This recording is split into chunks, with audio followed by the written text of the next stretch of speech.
Hello everyone. आज के इस वीडियो में हम डिस्कस करेंगे rights and duties of the bailor and bailee. So let's start the video. पहले बात करते हैं ड्यूटीज़ ऑफ बेलर की। तो देखिए, सबसे फर्स्ट ड्यूटी होती है कि बेलर जिन भी गुड्स को बेल कर रहा है, अगर उनमें किसी भी तरीके का कोई भी डिफेक्ट है तो ये उसकी ड्यूटी है कि वो बेली को इन सब के बारे में बताए। तो फॉर एग्जाम्पल, अगर मैं आपको अपना हॉर्स जो है वो दे रही हूँ, आपको लैंड कर रही हूँ, तो अगर हॉर्स में कोई भी तरीके का फॉल्ट है, अगर वो पागल है या कुछ भी है, तो मेरी ड्यूटी है कि मैं आपको ये फैक्ट डिस्क्लोज़ करूँ। और अगर मैं आपको ये फैक्ट डिस्क्लोज़ नहीं करती और आपको कोई भी डैमेज हो जाता है या कोई लॉस हो जाता है, कोई इंजरी होती है, तो I will be held responsible for such losses and for such damages. अब क्वेश्चन आता है कि अगर जो बेलर है उसे खुद ही नहीं पता कि उसके गुड्स में डिफेक्ट है कि नहीं है, तो क्या लाइबिलिटी अराइज होगी कि नहीं होगी। तो देखिए, यहाँ पे जो लाइबिलिटी का क्वेश्चन अराइज होता है, डिपेंड करता है कि हमारा जो बेलमेंट है वो ग्रेचुइटस है कि नॉन ग्रेचुइटस है। अगर तो वो ग्रेचुइटस था, यानी कि मैंने आपको फ्री ऑफ कॉस्ट कोई अपना सामान दिया था। फॉर एग्जाम्पल, आप मेरे पास आते हैं कि मैम हमें अपनी कार दे दीजिए, हमें बच्चों को स्कूल से लेके आना है। तो मैंने कहा ठीक है, ले जाओ। तो आप लोगों ने मेरा गुड्स का पोजेशन अपने पास लिया, लेकिन मुझे ये नहीं पता था कि जो मेरी गाड़ी है उसकी जो ब्रेक है वो बहुत कम लगती है, तो मुझे भी फॉल्ट के बारे में नहीं पता था। लेकिन रास्ते में जब आप बच्चों को लेके आ रहे होते हैं तो गाड़ी का जो एक्सीडेंट हो जाता है, जिसकी वजह से काफ़ी सारा लॉस होता है और इंजरी भी होती है, तो क्या इस केस में मैं लाइबल रहूँगी। तो देखिए, क्योंकि मेरा जो इंटेंशन था वो था सेवा भाव, फ्री ऑफ कॉस्ट में आपको अपनी गाड़ी दे रही थी। तो अगर ग्रेचुइटस बेलमेंट होता है और ऐसा बेलमेंट जिसके अंदर की आपको खुद ही नहीं पता कि यहाँ पे आपके गुड्स फॉल्टी हैं, उनमें कोई डिफ़ॉल्ट है, तो इन दैट केस बेलर की कोई लाइबिलिटी अराइज नहीं होती। बट अगर वो नॉन ग्रेचुइटस होता, मतलब कि आपने मुझसे कार तो ली है लेकिन आपने मुझे बोला कि मैम हम आपको 200 रुपीज़ पे करेंगे, तो इन दैट केस क्या जो गाड़ी में इंजरी हो जाती है उसके लिए मैं लाइबल होंगी। तो जी हाँ, अगर आपका नॉन ग्रेचुइटस बेलमेंट होता है तो ये आपकी ड्यूटी है कि आप अपने गुड्स को प्रॉपर्ली चेक करें उनको लैंड करने से पहले। और अगर आप ऐसा नहीं करते हैं और सामने वाली पार्टी को कोई भी लॉस या फिर कोई भी डैमेज हो जाता है, तो in that case baler shell be held responsible. यानी कि अगर नॉन ग्रेचुइटस की बात करें तो चाहे आपको पता हो या ना पता हो, अगर बेली को किसी भी तरीके का कोई भी लॉस, इंजरी या फिर डैमेज होता है, सो बेलर शैल बी रिस्पॉन्सिबल। लेकिन अगर ग्रेचुइटस की बात करें तो बेलर तभी रिस्पॉन्सिबल होगा जबकि उसको फॉल्ट पता है और वो डिस्क्लोज नहीं करता। और अगर बेलर को खुद ही नहीं पता, तो in that case he shall not be held liable for any damages for any loss suffered by the belly. Next duty होती है कि अगर जो बेलमेंट है वो ग्रेचुइटस है, तो यहाँ पे बेलर की रिस्पॉन्सिबिलिटी है, उसकी ड्यूटी है कि वो बेली को हर तरीके के एक्सपेंसेस जो है वो पे करेगा। तो फॉर एग्जांपल, आपने अपना जो हॉर्स है वो सामने वाली पार्टी को दिया है कि आप 10 डेज़ के लिए घर से बाहर जा रहे हैं और आपका जो हॉर्स है वो सामने वाला जो आपका नेबर है उसका ध्यान रखे। इसके लिए आप उसे कोई भी पेमेंट नहीं कर रहे, वो फ्री ऑफ कॉस्ट आपके हॉर्स का ध्यान रखेगा।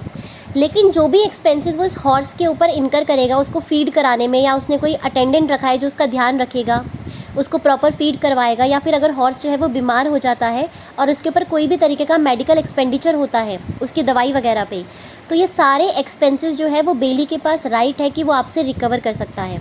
और यही आपकी ड्यूटी है कि आप उसको सारे के सारे एक्सपेंसेस, चाहे वो ऑर्डिनरी एक्सपेंसेस हो चाहे वो एक्स्ट्रा ऑर्डिनरी एक्सपेंसेस हो, सारे के सारे एक्सपेंसेस आप पे करेंगे टू द बेली। बट ये तभी होगा जब हमारा ग्रेचुइटस बेलमेंट है। नेक्स्ट है duty to pay extraordinary expense in case of non gratuitous bailment. यानी कि अगर जो हमारा बेलमेंट है वो नॉन ग्रेचुइटस है, तो इन दैट केस बेलर की जो रिस्पॉन्सिबिलिटी है वो सिर्फ यही है कि वो उसको एक्स्ट्रा ऑर्डिनरी एक्सपेंसेस जो है वो पे करेगा। तो फॉर एग्जांपल, आपने जो अपना हॉर्स है वो सामने अपने नेबर को बोला कि यार मैं 10 डेज़ के लिए ना बाहर जा रहा हूँ, प्लीज़ मेरे घोड़े का ध्यान रखोगे। उसने कहा ठीक है, मैं ध्यान रखूँगा, मैं 100 रुपीज़ पर डे चार्ज करूँगा। आपने कहा ठीक है, आप मुझसे 100 रुपीज़ पर डे ले लेना, और आप, मैं अपना हॉर्स जो है इसका ये रूटीन है, इसको ये खिलाना पिलाना ये सब कुछ करना है। तो ये आपका कॉन्ट्रैक्ट ऑफ बेलमेंट हो गया। अब बीच में क्या होता है कि थोड़े दिन बाद जो हॉर्स है वो बीमार हो जाता है और उसके ऊपर 5000 रुपीज़ का मेडिकल एक्सपेंडिचर जो है वो बेली, यानी कि आपका नेबर जो है वो इनकर करता है।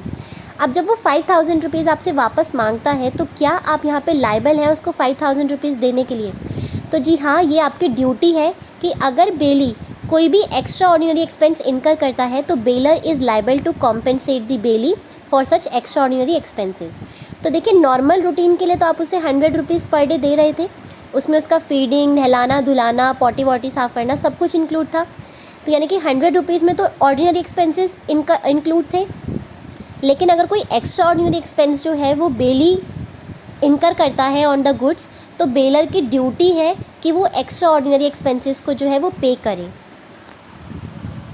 नेक्स्ट है ड्यूटी टू इंडेमनीफाई बेली। तो देखिए यहाँ पे इसको एक एग्जांपल से समझते हैं। तो मान लीजिए कि आप एक साइकिल के पास खड़े हुए हैं और आपका कोई फ्रेंड आता है, वो आपसे पूछता है कि यार ये साइकिल मैं ले जाऊँ थोड़ी देर के लिए, मैं अभी वापस दे जाऊँगा। आप कहते हैं हाँ हाँ ले जा। वो साइकिल आपकी नहीं है, लेकिन फिर भी आपने उसका पोजेसन जो है वो बेली को ट्रांसफ़र कर दिया फॉर अ पर्पस। लेकिन यहाँ पे क्या हुआ कि जो साइकिल का ओनर था, जब वो आता है वापस और देखता है कि मेरी साइकिल अपनी जगह पर नहीं है, तो वो जाके पुलिस में कंप्लेन कर देता है। और पुलिस जो है उस पर्सन को यानी कि बेली को अरेस्ट कर लेती है कि तुम बिना किसी से पूछे, बिना उसके ओनर से पूछे तुमने साइकिल यूज़ कैसे की। तो यहाँ पे जो है उसे फ़ाइन पे करना पड़ता है 1000 रुपीज़ का। तो यहाँ पे जो पर्सन है जिसने अपने आप को प्रिटेंड किया था कि मैं बेलर हूँ, यानी कि आपने प्रिटेंड किया कि मैं बेलर हूँ, ये गुड्स मेरे हैं। आपने उसको बोला तो नहीं ना कि मेरे ये गुड्स नहीं है, इसके ओनर को आने दो, उससे पूछना। तो यानी कि आपने प्रिटेंड किया कि आप बेलर हो, जिसकी वजह से सामने वाली पार्टी को जो है वो लॉस सफ़र करना पड़ा।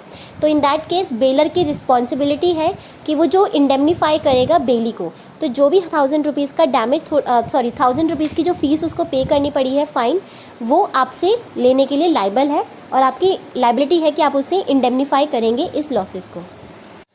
नेक्स्ट ड्यूटी है कि अगर बेलमेंट का जो टाइम पीरियड था वो कंप्लीट हो जाता है, या फिर जो पर्पस के लिए हमने गुड्स को पोजेशन दिया था उनका पर्पस कंप्लीट हो जाता है, तो ये बेलर की ड्यूटी है कि वो अपने गुड्स का पोजेशन जो है वो वापस ले, यानी कि अपने गुड्स को वापस अपने पास लेके जाए। और अगर बेलर अपने गुड्स को वापस नहीं लेता तो जो भी एक्सपेंडिचर बेली करेगा उन गुड्स के ऊपर। तो फॉर एग्जाम्पल आपने जो था अपना हॉर्स दिया था 10 डेज़ के लिए, और जब 10 डेज़ के बाद आपको बेली आपको कह रहा है कि भाई आके अपना हॉर्स ले जा, तेरा हॉर्स यहाँ पे रखा हुआ है, और आप अपने हॉर्स को नहीं लेके जा रहे, तो 10 डेज़ के बाद जितना भी वो एक्सपेंडिचर इनकर करेगा उस हॉर्स के ऊपर, चाहे वो मेडिकल एक्सपेंडिचर हो, चाहे वो उसको फीडिंग एक्सपेंसेस हो, तो जो भी एक्सपेंसेस इनकर करेगा बेली ऑन द गुड्स, वो सारे के सारे रिकवरेबल है, और वो सारे के सारे जो एक्सपेंसेस होंगे वो बेलर से रिकवर कर सकता है।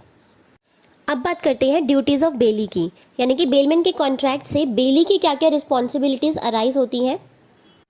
फर्स्ट ड्यूटी है to take reasonable care of the goods deliver to him, यानी कि बेली को जो गुड्स दिए गए हैं उससे एक्सपेक्ट किया जाता है कि वो उनकी रीजनेबल केयर करेगा। अब इसमें केयरिंग करने के लिए हम ये नहीं कहते कि जो बेली है वो एक्स्ट्रा ऑर्डिनरी इंटेलिजेंट हो, यानी कि अगर एक एवरेज मैन सेम सिचुएशन में अगर ये गुड्स उसके होते तो वो क्या क्या स्टेप्स लेता अपने गुड्स की केयर करने के लिए। तो फॉर एग्जाम्पल आपने जो अपना हॉर्स है वो सामने अपने नेबर को दिया कि इसको रखो, मैं 10 डेज़ बाद इसको ले जाऊँगा। तो यहाँ पे वो जो घोड़ा है, हॉर्स है, वो बीमार हो जाता है आफ्टर 5 डेज़। तो आप उससे क्या एक्सपेक्ट करेंगे कि वो जो है उसे डॉक्टर के पास लेके जाए, उसका मेडिकल ट्रीटमेंट कराए। लेकिन अगर वो ऐसा नहीं करता और हॉर्स जो है वो मर जाता है, तो यहाँ पे कौन लाइबल होगा? यहाँ पे बेली लाइबल होगा, क्योंकि एक ऑर्डिनरी एक एवरेज मैन से हम एक्सपेक्ट करते हैं कि अगर ये गुड्स तुम्हारे होते, अगर ये हॉर्स तुम्हारा होता तो तुम इसे डॉक्टर के पास लेके जाते ना। तो सिमिलरली अगर ये गुड्स किसी और के भी है, लेकिन हम एक्सपेक्ट करते हैं कि एक रीज़नेबल एक ऑर्डिनरी मैन जो है, ऑर्डिनरी प्रूडेंस का, वो क्या क्या रीज़नेबल स्टेप्स ले सकता है अगर ये गुड्स उसी के होते। अब यहाँ पे एक और पॉइंट आता है कि मान लीजिए कि जो बेली है उसकी कस्टडी से वो गुड्स जो है वो चोरी हो जाते हैं, स्टोलन हो जाते हैं। तो यहाँ पे बेली की ड्यूटी है कि वो हर रीज़नेबल स्टेप उठाए जिससे कि वो गुड्स को रिकवर कर सकता है। अगर कोई चोर उसको लेके जा रहा है तो उसे पकड़ने की कोशिश करे, और अगर वो उसको नहीं पकड़ पाता तो पुलिस में जाके कंप्लेन कराए। यानी कि अगर वो ऐसा ट्रीट करे कि गुड्स उसी के हैं, तो अगर उसी के गुड्स को चोरी होता तो वो क्या करता। तो जो जो स्टेप्स वो ऑर्डिनरी मैन उठाता अपने गुड्स के लिए, सेम स्टेप जो है वो यहाँ पर भी उठाएगा बेलमेंट के केस में। वो ऐसा ट्रीट नहीं कर सकता कि ये गुड्स मेरे नहीं है तो चोरी होते हैं तो होने दो।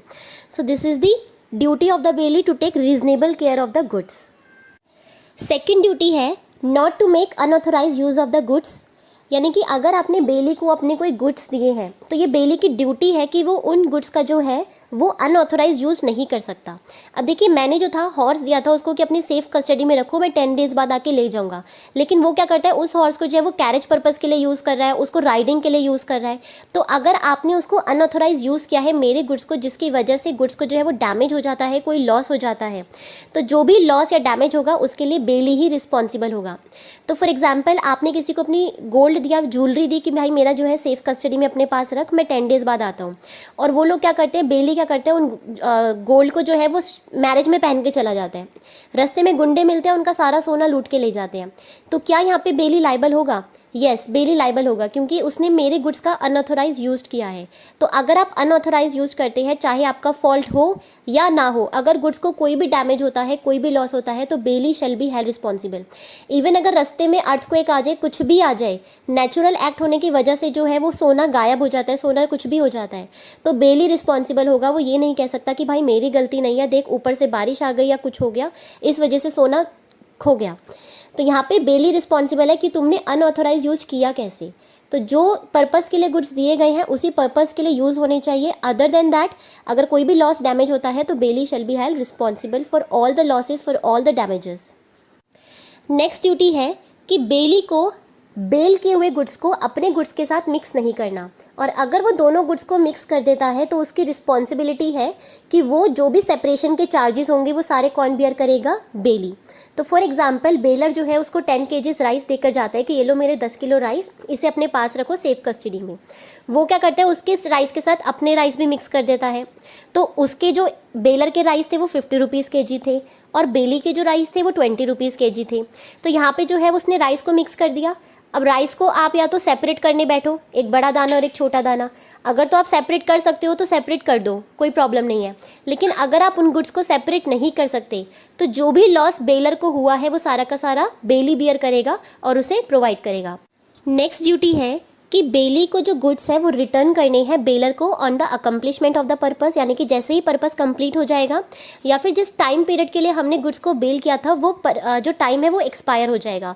तो ये बेली की ड्यूटी है कि वो गुड्स को जाके रिटर्न करे, और अगर कुछ उसे इंस्ट्रक्शंस दिए गए थे कि तुमने गुड्स को जो है वो इस तरीके से डिस्पोज ऑफ करना है तो वो उसकी डायरेक्शंस के अकॉर्डिंग डिस्पोज ऑफ करे। और अगर वो ऐसा नहीं करता और इन दैट केस कोई भी जो लॉस है वो सफ़र करता है बेलर, तो फॉर एग्जांपल मैंने उसे कहा था कि ये लो 10 kg राइस अपनी सेफ कस्टडी में रखो, मैं तुमसे 1 हफ्ते बाद ले जाऊंगा। तो मुझे 1 हफ्ते बाद इन राइस को क्या करना है, आगे सेल करना है किसी और कस्टमर को। तो यहाँ पे हमने गुड्स का बेलमेंट किया अपने राइस का। 1 हफ्ते बाद जब मैंने उससे अपने राइस मांगे तो उसने मुझे देने से मना कर दिया कि मेरे पास अभी राइस नहीं है, मैं तुम्हें कल दूंगा, या वो घर पे नहीं था, तो जिस भी वजह से हुआ। अब मेरा जो कॉन्ट्रैक्ट था कस्टमर के साथ वो तो ब्रेक हो गया, तो अब कस्टमर मुझसे नहीं खरीद रहा सामान, तो यहाँ पे जो मुझे लॉस सफ़र करना पड़ा है वो सारा का सारा कौन बियर करेगा, बेली बियर करेगा। और मान लीजिए कि जो टाइम पीरियड है उसके एक्सपायर होने के बाद जो गुड्स है वो डिस्ट्रक्ट हो जाते हैं, डैमेज हो जाते हैं, चाहे बेली की नेग्लिजेंस हो या फिर ना हो। तो फॉर एग्जांपल जो राइस थे उसके ऊपर सारा पानी गिर जाता है, वो सारे ख़राब हो जाते हैं, या फिर अर्थक्वेक आ जाता है, कुछ भी हो जाता है, उसका घर गिर जाता है, कुछ भी हो जाता है, किसी भी वजह से अगर बेलर के गुड्स जो है वो डिस्ट्रॉय हो जाते हैं after the expiry of the time period, तो यहाँ पे बेली ही रिस्पॉन्सिबल रहेगा। तो वो नॉर्मल डैमेजेस तो पे करेगा ही करेगा, लेकिन जो साथ में कॉस्ट है उन गुड्स की वो भी बियर करेगा बेली। तो ये उसकी रिस्पॉन्सिबिलिटी है कि जैसे ही टाइम पीरियड ख़त्म हो जाता है उसे उन गुड्स को वापस रिटर्न करना होता है। लेकिन अगर जो गुड्स के ओनर है वो जॉइंट ओनर है, यानी कि एक से ज़्यादा ओनर है, तो वो किसी भी ओनर को जाके गुड्स रिटर्न कर सकता है। ज़रूरी नहीं है कि सबके सारे के सारे ओनर्स होने चाहिए तभी वो गुड्स वापस करेगा। अगर वहाँ पे एक ओनर प्रेजेंट है तो वो एक ओनर को ही वो गुड्स हैंड ओवर कर सकता है। लास्ट ड्यूटी है duty to deliver any accretion to the goods, यानी कि अगर बेलर ने अपने गुड्स प्रोवाइड किए हैं और उन गुड्स में किसी भी तरीके का कोई भी इंक्रीमेंट होता है, कोई भी प्रॉफिट होता है, तो ये बेली की ड्यूटी है कि वो नॉर्मल गुड्स तो वापस करेगा ही करेगा, लेकिन साथ ही साथ जो इंक्रीज़ हुआ है वो भी रिटर्न करेगा। वो ये नहीं कह सकता कि इंक्रीज़ तो तुमने दिया नहीं था, तुमने तो ओरिजिनल गुड दिया था, मैं तुम्हें ओरिजिनल ही वापस करूँगा। तो फॉर एग्जाम्पल उसने जो थी वो अपनी प्रेग्नेंट काउ डिलीवर की थी कि ये लो तुम इसका ध्यान रखना, मैं इसे 2 मंथ्स बाद आके ले जाऊँगा। तो 2 मंथ्स के बीच में क्या होता है कि जो काउ होती है वो एक काफ को डिलीवर करती है। तो यहाँ पे जो है वो बेली की ड्यूटी है कि वो काउ तो वापस करेगा ही करेगा, साथ ही काफ को भी वो वापस डिलीवर करेगा। वो ये नहीं कह सकता कि तुमने काउ दी थी तो अपनी काउ लेके जाओ, काफ को मैं रखूँगा, नहीं। ये उसकी रिस्पॉन्सिबिलिटी है कि जो भी गुड्स में इंक्रीमेंट होता है वो उनको भी रिटर्न करेगा। So this was all about the duties of baler and bailey. Rights of baler and bailey I will cover in the next video.